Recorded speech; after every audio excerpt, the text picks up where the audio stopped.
Zacarias, no capítulo 1, eu vou ler do versículo 1 até o versículo 4. No 8º mês do 2º ano de Dario, veio a palavra do Senhor ao profeta Zacarias, filho de Beraquias, filho de Ido, dizendo: O Senhor se irou em extremo contra vossos pais. Portanto, dize-lhes: assim diz o Senhor dos exércitos: tornai-vos para mim, diz o Senhor dos exércitos, e eu me tornarei para vós outros, diz o Senhor dos exércitos. Não sejais como vossos pais, a quem clamavam os primeiros profetas, dizendo: assim diz o Senhor dos exércitos: convertei-vos agora dos vossos maus caminhos e das vossas más obras, mas não ouviram nem me atenderam, diz o Senhor. Vamos para o mesmo Zacarias, Zacarias 2:8. A palavra do Senhor diz assim: pois assim diz o Senhor dos exércitos, para obter ele a glória, enviou-me às nações que vos despojaram, porque aquele que tocar em vós, toca na menina dos seus olhos. Eu vou orar com você, feche os seus olhos.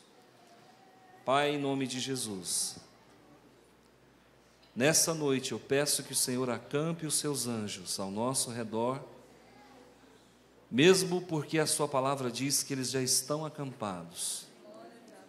Ainda, Senhor, eu peço que o seu Espírito Santo se derrame sobre nós, como azeite quente que aquece os nossos corações, nos dando entendimento da palavra viva e eficaz. Senhor, nós estamos hoje com a igreja cheia, não apenas de fiéis, mas também dos anjos do Senhor. Delibera, Senhor meu Deus, dos altos céus, uma bênção especial para todos os que aqui estão e que vieram beber água limpa, vieram beber água pura, água da vida, fonte que jorra do trono do Senhor. Muitas pessoas aqui, Senhor, estão aqui nesta noite, ávidas para ouvir o Senhor falar. Faze-me boca sua neste lugar, e que eu possa, em Cristo Jesus, entregar uma palavra de vida eterna para cada coração que aqui está. E você que veio aqui para buscar uma resposta de oração, você que está com dúvidas quanto a decisões que serão tomadas, decisões que estão no seu coração, mas que você ainda não tem segurança plena se deve fazer ou não, o Senhor manda dizer: pode fazer, você já está autorizado a tomar essa decisão. Ouçam aqueles que têm ouvidos para ouvir.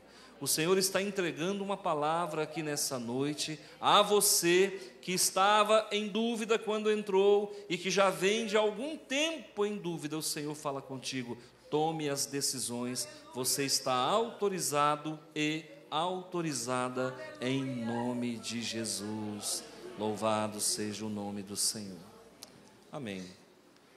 Nós precisamos entender algumas coisas, e eu vou falar sobre a espiritualidade nossa, de cada dia, tá bom?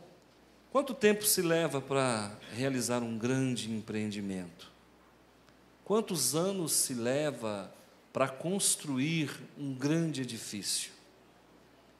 Quando derrubaram as Torres Gêmeas, orgulho da nação americana, na verdade foi um tiro que foi dado dentro da honra americana, e aquelas duas torres, com mais de 500 metros de altura, vieram abaixo, onde aproximadamente 5.000 pessoas vieram a óbito, por conta de um ato covarde, terrorista, e ao que tudo parece, perpetrado por uma mente doente, que há poucos meses atrás também pagou porque quem com ferro fere, com ferro é ferido.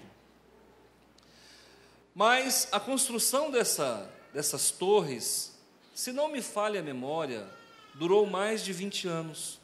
Não se construiu as torres gêmeas de um dia para a noite.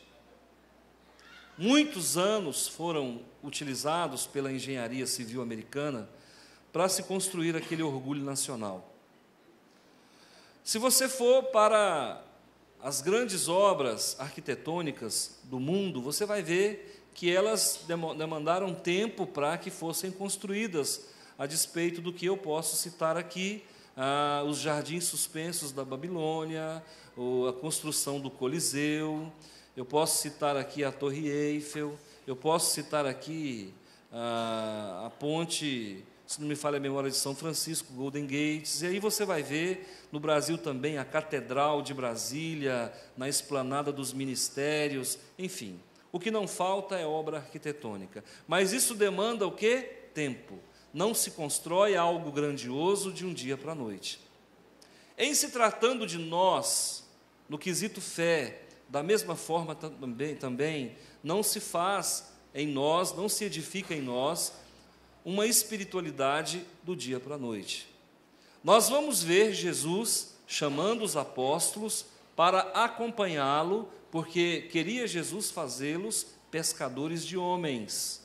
Mas antes do Senhor aprovar, ele prova. E todos os apóstolos, sem exceção, enfrentaram dias difíceis para que pudesse se estabelecer uma espiritualidade compatível ou inerente a cada um. Então, se você vai para o apóstolo Pedro, você vai ver uma espiritualidade X. Se você vai para o apóstolo Paulo, você vai ver uma espiritualidade Y. Espiritualidade, irmãos, ela é igual à nossa digital, cada um tem uma.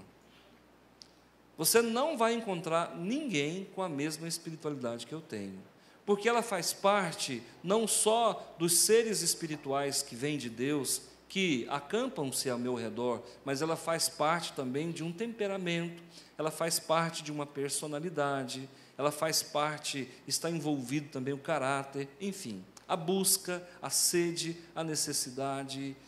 Então, uma espiritualidade se constrói com o tempo. Nós estamos diante de um povo que também tinha uma espiritualidade. Quem? O povo de Israel. O povo de Israel nasceu exatamente onde? Nasceu a partir de um homem chamado Abraão. Abraão, nosso pai na fé, que gera Isaac e Jacó. E a partir daí, então, quando se falava em povo hebreu, se falava povo de Abraão, de Isaac e de Jacó, que servia ao Deus de Abraão, de Isaac e de Jacó. E toda a espiritualidade do povo hebreu tem um nascedor a partir do patriarca Abraão, que viveu 175 anos, que saiu da terra de Ur dos Caldeus e foi para uma terra que o Senhor o mostraria.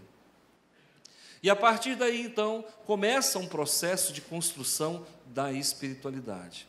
Esse povo peregrinou no deserto durante 40 anos, e ali houve, de certa forma, uma seleção natural, para não dizer uma seleção espiritual, da parte de Deus, onde os rebeldes ficaram no próprio deserto e foram sepultados na areia, na circunvizinhança do Monte Sinai.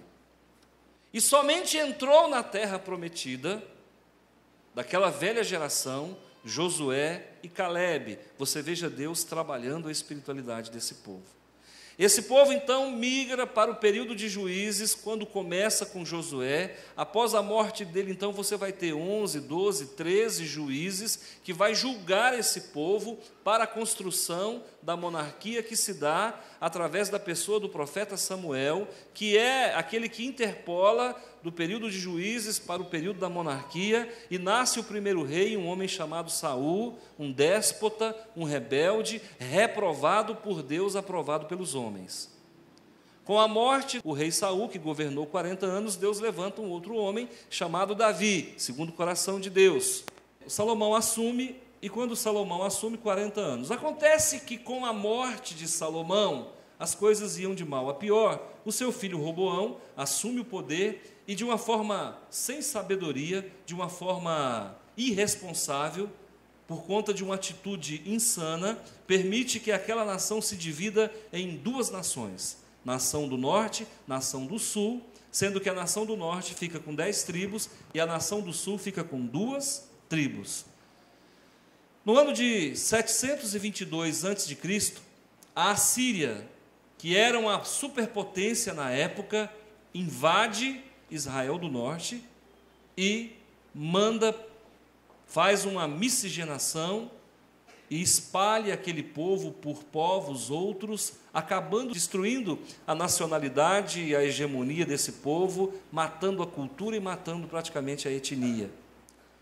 Por quê? Porque 19 reis que governaram Israel do norte foram todos eles irresponsáveis e não andaram nos caminhos do Senhor. Espiritualidade desse povo, zero. Serviram a Baal novamente, serviram ao bezerro de ouro, enfim, não adoravam em Jerusalém, criaram para si um outro monte, onde ali eles desenvolveram uma espiritualidade doentia e que acabou com o extermínio do povo do norte, e o que ficou foi os samaritanos. E era comum você encontrar os judeus saindo na rua, orando em praça pública e dizendo: graças a Deus, não nasci nem mulher, nem cachorro e nem samaritano. Só para você ter noção, o ódio que eles tinham de samaritano e o desprezo que se tinha pela mulher. Por isso que você vai ver Jesus, então, trabalhando com as mulheres, para resgatar essa credibilidade das mulheres no ministério da Nova Aliança. Por outro lado, a nação do sul, que ficou ali com Judá e a tribo de Benjamim, você vai perceber que a nação do sul teve alguns reis que fizeram jus à linhagem sacerdotal de Davi, de Jesus, e durante essas 8 ou 10 dinastias que governaram ali a nação do sul, você vai perceber que eles, de certa forma, agradaram a Deus, mesmo errando muito.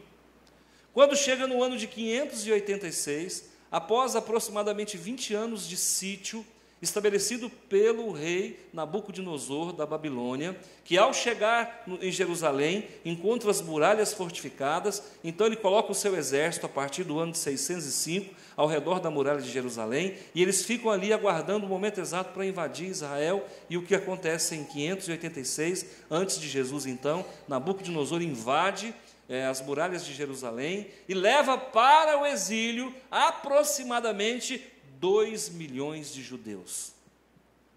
E esse povo fica ali no Império Babilônico durante 70 anos. O Império Medo-Persa assume o governo, destitui Babilônia, sobe os medos e persas, então nasce ali um rei chamado Ciro, e ele age de bom coração com o povo de Israel e autoriza o retorno desse povo para a terra de Canaã, para a terra de Jerusalém. Quando eles voltam, quantos foram para lá? 2 milhões, voltam não mais que 100 mil pessoas. A maioria ficou lá. A própria Esther ficou lá, ela não voltou. Mordecai, ou Mardoqueu, também ficou lá.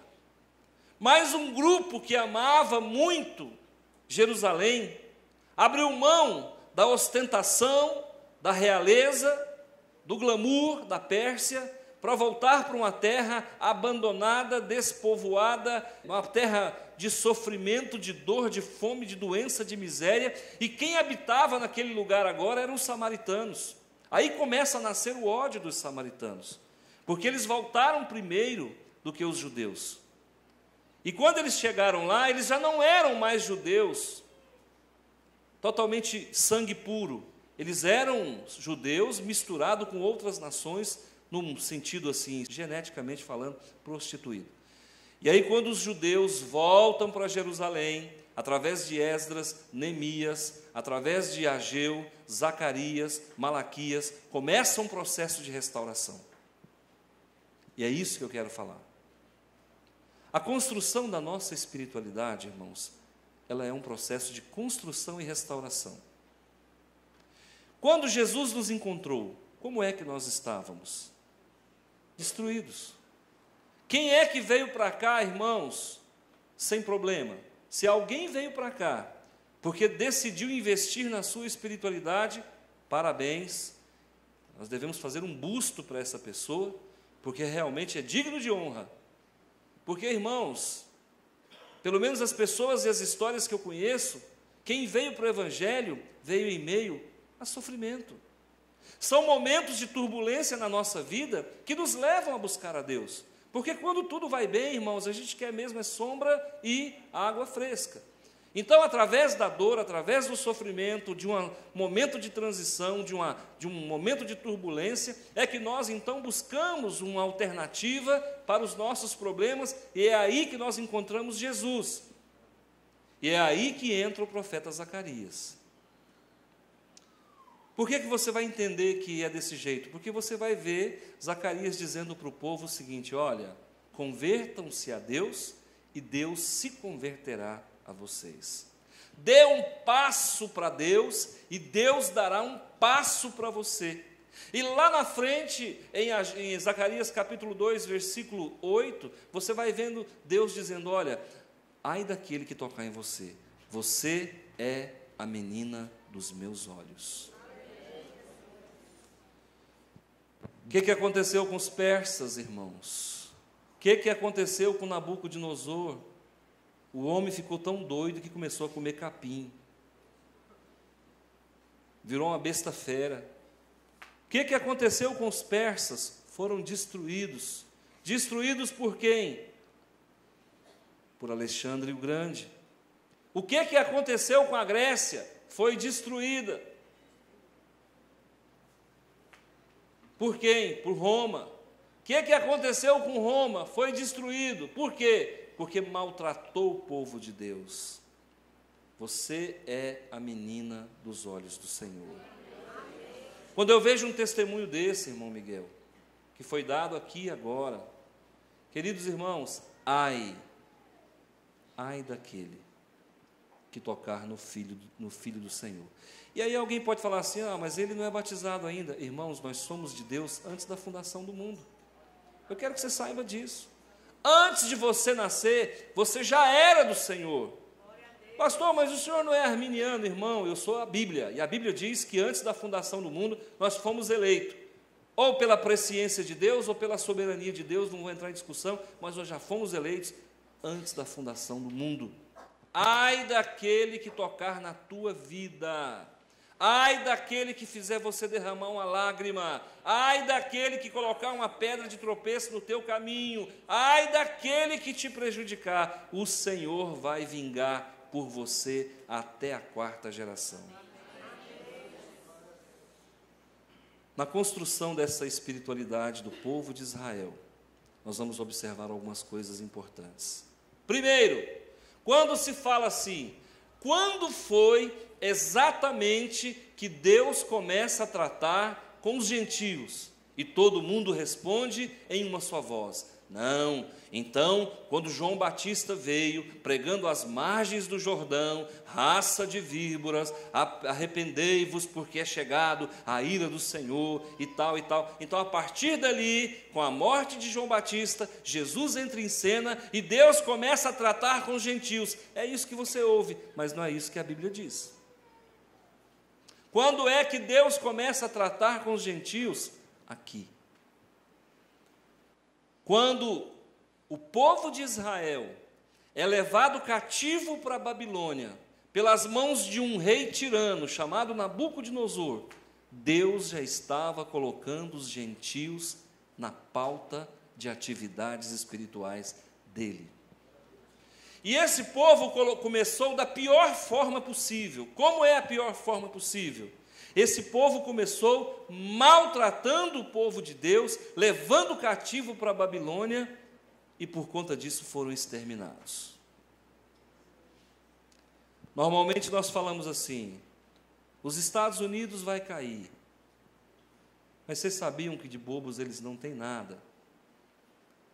Americano ama judeu. Vocês sabiam que os americanos investem horrores em Israel?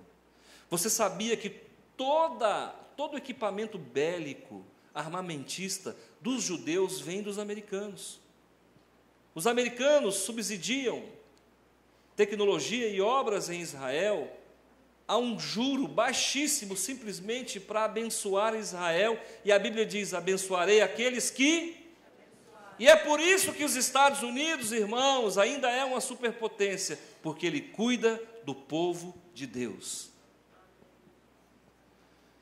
Deus começa a tratar com os gentios a partir de Nabucodonosor, e começa a tratar com os gentios a partir da Grécia, e começa a tratar com os gentios a partir dos 4 generais que sucederam Alexandre o Grande, e começa a tratar com os gentios a partir de Júlio César, a partir de Roma, e de lá para cá, os judeus estão no stand-by de Deus, e nós, os gentios, somos a menina dos olhos de Deus. Agora, qual é, pastor, o caminho das pedras? Afinal de contas, o que nós temos que fazer para gerar em nós essa espiritualidade de forma grandiosa, de forma poderosa? Olha comigo em Zacarias capítulo 2. Você não fechou a Bíblia, eu sei que não. Zacarias 2:10. Canta e exulta, ó filha de Sião, porque eis que venho e habitarei no meio de ti, diz o Senhor. De quem que a Bíblia está falando? De um povo chamado igreja.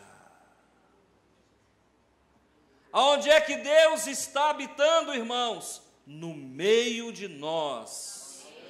Ele está habitando no meio da nação santa, do povo de propriedade exclusiva dele, sacerdócio real. O Senhor está habitando no nosso meio, por isso nós somos a menina dos olhos dele. Aproveita tudo isso, querido, e prepara-te para o grande retorno do Senhor Jesus, que virá em glória. Jesus precisa encontrar você com a sua espiritualidade totalmente preparada, para que quando o detentor for levado, você possa, como noiva, subir às alturas para se encontrar com o noivo.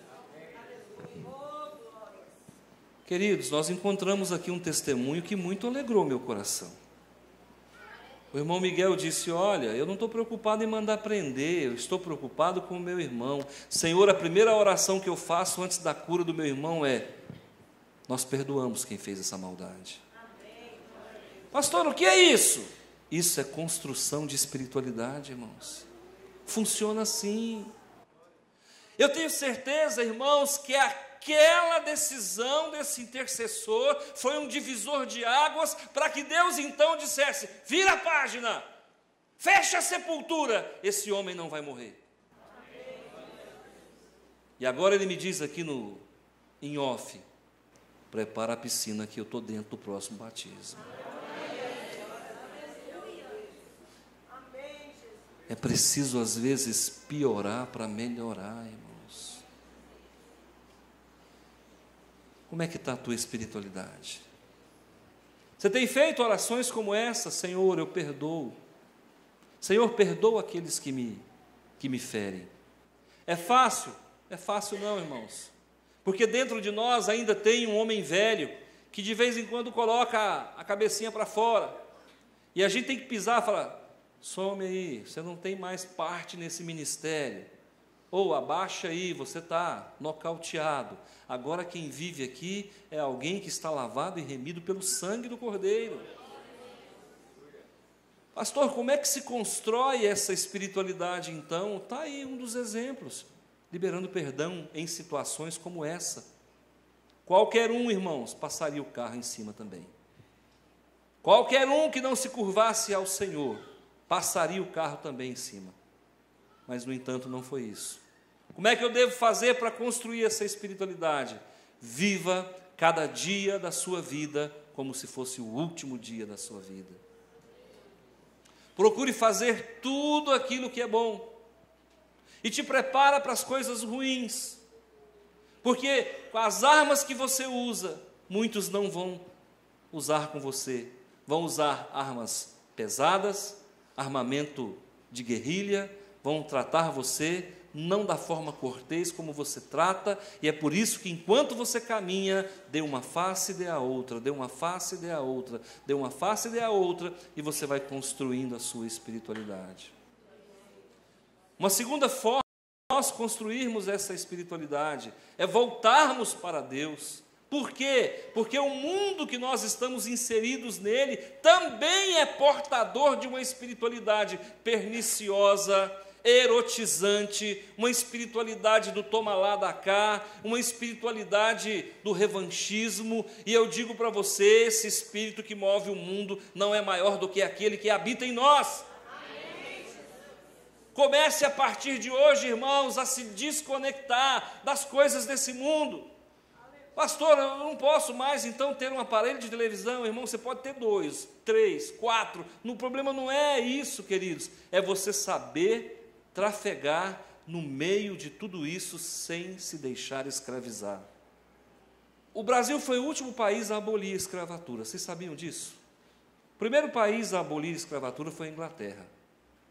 E aí se espalhou por toda a Europa, porque a Inglaterra sempre ditou as regras. A moda quem ditava era a Inglaterra. A Inglaterra era o negócio na Idade Moderna.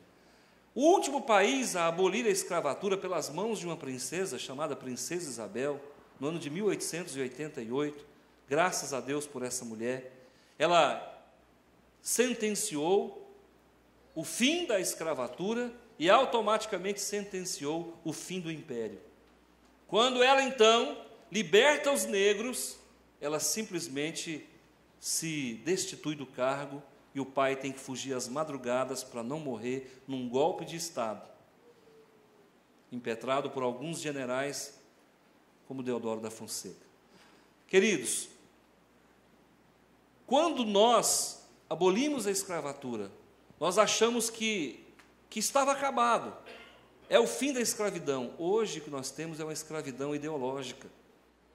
Hoje o que nós temos é uma escravidão onde o jovem acaba entrando num sistema babilônico terrível de consumismo, de adoração do próprio corpo, num sistema babilônico, irmãos, de bestialidade.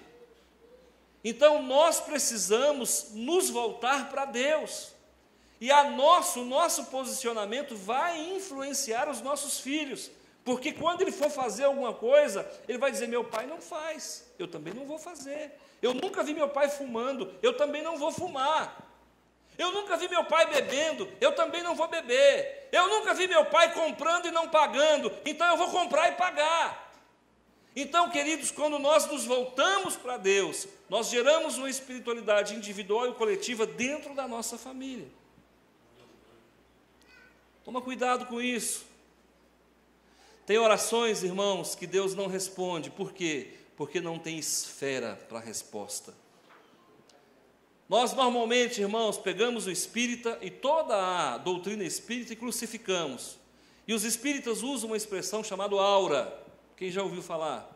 E os católicos, quando pintam lá os seus santos, eles fazem uma auréola ao redor daquela imagem, daquele santo, e nós só sabemos jogar no lixo. Mas preste atenção, aquilo ali nada mais é do que a espiritualidade nossa de cada dia. Todo ser tem espiritualidade. Se você não quiser chamar de aura, não tem problema. Se você não quiser chamar de auréola, não tem problema, chama de espiritualidade. E eu digo para você, todos nós, queridos, dependendo de como nós nos relacionamos com Deus, nós somos mais rapidamente respondido ou menos rapidamente respondido. Existem pessoas que quando eu vou orar aqui, na hora que eu me aproximo, eu falo: Deus está nessa vida. Quem está aqui comigo sabe, quando vem alguém aqui cantar, que ora, eu entro em mistério. Por quê? Porque a espiritualidade, ela é contagiante. Quem anda com Deus não anda sozinho. A palavra de Deus diz lá no Salmo 34, que os anjos do Senhor acampam-se ao redor dos que o temem e o livram. Provai e vede que o Senhor é bom. Clamou este aflito e o Senhor o ouviu e o respondeu. Muitas são as aflições do justo, mas o Senhor de todas o livra. Por isso que é importante nós termos, queridos irmãos, esse posicionamento na nossa vida, de orar pelo perdão, para perdoar as pessoas, de voltarmos, de sairmos do mundo. A palavra igreja vem do grego eclésia, significa chamados para fora. Fora do quê? Fora do pecado. Fora do quê? Fora do mundo. A palavra do Senhor diz que nós estamos no mundo, mas não somos do mundo. Somos estrangeiros em terra estranha. Nós somos um povo retirado das malhadas. O Senhor foi lá no charco, na lama, lá na areia movediça, lá naquele lugar cheio de lodo, cheio de podridão, e Ele disse: é esse que eu quero. O mundo já rejeitou Ele, o mundo acabou com Ele, o mundo despreza Ele, mas eu quero é Ele, porque Deus usa as coisas loucas deste mundo para confundir os sábios. E aí ninguém entende, porque aquele que era um drogado lá, aquele que era um macumbeiro lá, aquele que era a pessoa da pior estirpe, o Senhor pega ele e faz dele um homem honrado para a honra e glória do Senhor Jesus. Eu não sei como é que está a tua vida, eu não sei se você tem tido as suas orações respondidas, mas eu digo para você: ande nos caminhos do Senhor, tema o Senhor, busque o Senhor, não falte aos cultos, fale do amor de Deus, e você vai ver as portas e as comportas do céu se abrir a teu favor. Não troca um culto como esse por um fantásticozinho qualquer, de uma emissora satanizada. Não troque um momento como esse, onde você pode adorar o teu Deus, por passeio nenhum e por viagem nenhuma. Não troque um momento como esse por nada, porque Deus está no templo, Ele habita no nosso meio. Uma outra questão importante para nós consolidarmos essa espiritualidade é a continuidade. Não para. Não olha para trás, não sinta saudade das cebolas do Egito, cuidado com quem você anda, veja se quem está ao seu lado tem algo para te oferecer. Se não tem, coloque-se num estado de missão, e você anda com alguém com espiritualidade inferior, mas é para ajudá-lo a crescer e não para que ele influencie negativamente a tua vida. Lá no teu trabalho, abra a boca, mas fale do amor de Deus. Pastor, eu não sei a hora de evangelizar. Eu também não sei, irmão. Pastor, qual é a hora de evangelizar? Eu não sei, irmão. Porque eu não sei que hora que o Espírito Santo está operando ali. Uma coisa eu sei: se a pessoa está com problema, é a melhor hora de você se aproximar. São zonas de transição na vida da pessoa. Se a pessoa está muito feliz, fale de Jesus. Se a pessoa está muito triste, fale de Jesus. Se a pessoa acabou de ganhar um prêmio aí, fala de Jesus. Largou da mulher, fala de Jesus. Casou, fala de Jesus. Cada momento em que a pessoa sair da rotina, fala de Jesus, e você vai estar agregando na tua espiritualidade. Outra questão: trabalhe para Deus. Eu falei isso pela manhã. Qual que era o trabalho de Zacarias aqui? Os muros já haviam sido reconstruídos, o templo já fora reconstruído ali no tempo de Ageu, no ministério de Ageu. Ageu trabalhou para a reconstrução do templo de Salomão, mas Zacarias não trabalhava para a reconstrução do templo de Salomão. Zacarias trabalhava para a reconstrução desse templo aqui. Construir a tua espiritualidade é você estar cada dia mais pronto, mais em condições de ser templo de Deus. Porque Ele quer habitar, primeiramente, dentro de você. Você só será a menina dos olhos do Senhor se Ele habitar dentro de você. É muito comum nós escutarmos pessoas falar assim: ai, pastor, eu agora vou buscar o meu eu interior. Irmão, o eu interior nosso é só coisa ruim. Não busque o seu eu interior, não. Busque Jesus, que se não habita dentro de você, está querendo tremendamente, batendo na porta, pedindo para entrar no seu coração. Sabe, não busque o seu eu interior, busque Jesus, que quer habitar dentro de você. Coloque isso como meta para a tua vida. A partir da Babilônia, nós vamos ver Deus trabalhando para que nós estivéssemos aqui nesse momento.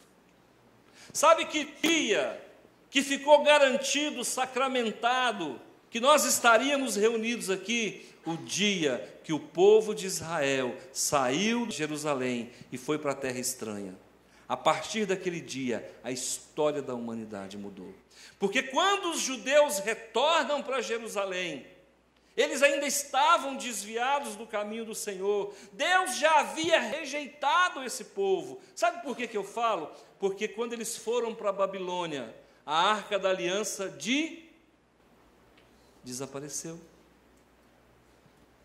Preste atenção, irmãos.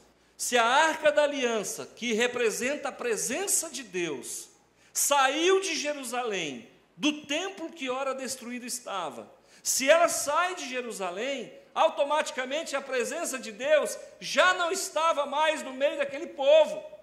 E é por isso, irmãos, que aí foi derrota em cima de derrota. Eles perderam para os babilônios, eles perderam para os persas, eles perderam para os gregos, eles perderam para os romanos e perderam para a igreja, porque hoje a igreja é a menina dos olhos de Deus. Agora não perca essa presença, porque o Espírito Santo ainda está no templo. Agora não entristeça o Espírito Santo, não apague o Espírito Santo. E como é que eu faço isso, pastor? Exatamente como você está fazendo agora.